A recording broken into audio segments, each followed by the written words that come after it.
ইউনিভার্সিটির পার্শ্ববর্তী যে গ্রাম এবং বিশ্ববিদ্যালয়ের পাশেই লাগানো যে ম্যাস এবং কটেজগুলো রয়েছে, এই জায়গাগুলোতে যে সংকটগুলো চাইলেই প্রশাসন কম সময়ের ব্যবধানেই কিছু সমস্যার সমাধান করতে পারে, কিন্তু এখন পর্যন্ত এরকম কোনো উদ্যোগ আমরা গ্রহণ করতে দেখিনি। বিশেষ করে এই জায়গাগুলোতে পানির সংকট, এরপরে গ্যাস নেই, নিরবিচ্ছিন্ন বিদ্যুৎ ব্যবস্থা নেই, যার কারণে শিক্ষার্থী ভাই বোনেরা কিন্তু অনেক বেশি কষ্টে থাকেন। ইউনিভার্সিটি হলে যেখানে মাত্র 6,400 জন শিক্ষার্থী থাকে, বাইরে কিন্তু প্রায় 22,000 শিক্ষার্থী, তার মধ্যে প্রায় 15,000 শিক্ষার্থী শহরে বা ক্যাম্পাস থেকে একটু দূরে অবস্থান করেন, নিজের বাড়িতে থাকেন।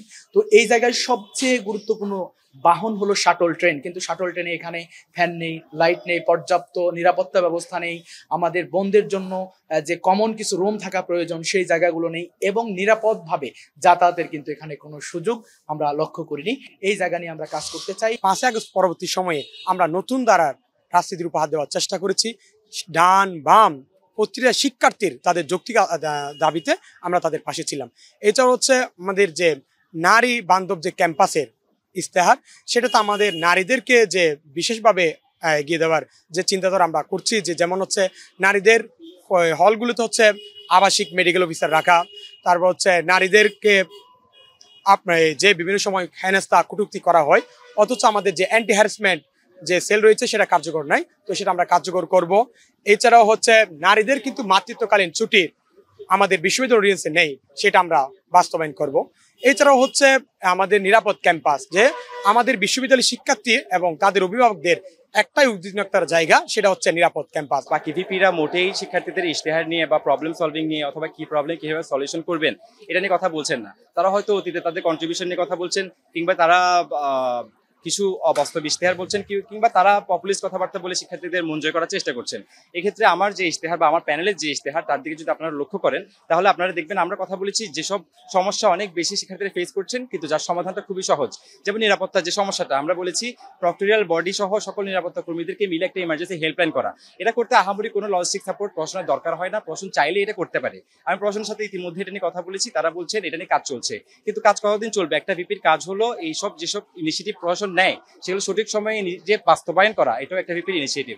এই টাইপের আরো অনেক কিছুর কথা আমরা বলেছি, যেমন আমরা বলেছি যে সেন্ট্রাল স্টুডেন্ট ডেটাবেস ম্যানেজমেন্ট সিস্টেমের কথা। এটা অনেকেই বলছেন, কিন্তু কে বলছেন এটা কিভাবে ইমপ্লিমেন্ট হবে। চট্টগ্রাম বিশ্ববিদ্যালয়ের শিক্ষার্থীদের মধ্যে যদি স্ট্রং কমিউনিটি বিল্ড আপ আমি করতে পারবো ইনশাল্লাহ, সেটা আমি ভিপি হই অথবা না হই, ইনশাল্লাহ আমি করব।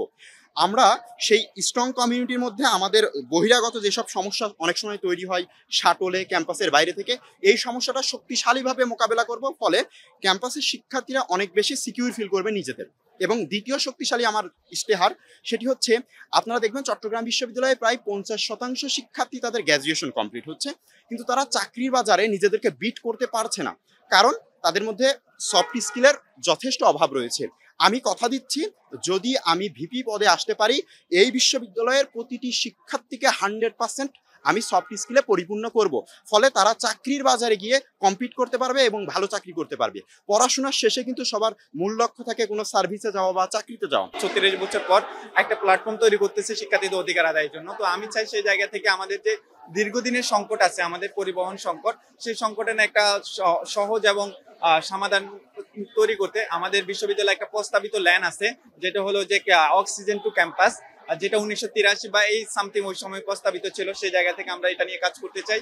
এর বাইরে হলো যে আমাদের যে আবাসন সংকট একটা সহজ সমাধান হিসাবে আমরা মাস্টার প্ল্যান হিসাবে অস্থায়ী টিন শেড বা অস্থায়ী সেমি পাকা ভবনের মাধ্যমে 50% আবাসন 6 মাসে বৃদ্ধি করতে চাই। এর বাইরে গবেষণার যে ক্ষেত্র, আমাদের বিশ্ববিদ্যালয়ের শিক্ষার্থীরা কখনো গবেষণার সুযোগ পায় না, তো আমরা চাই যে গবেষণার শিক্ষক এবং শিক্ষার্থী উভয়ের সমান সুযোগ নিশ্চিত করব, এবং গবেষণার খাতে বরাদ্দ 5% উন্নতির যে ব্যাপারে আমরা এখানে কাজ করব।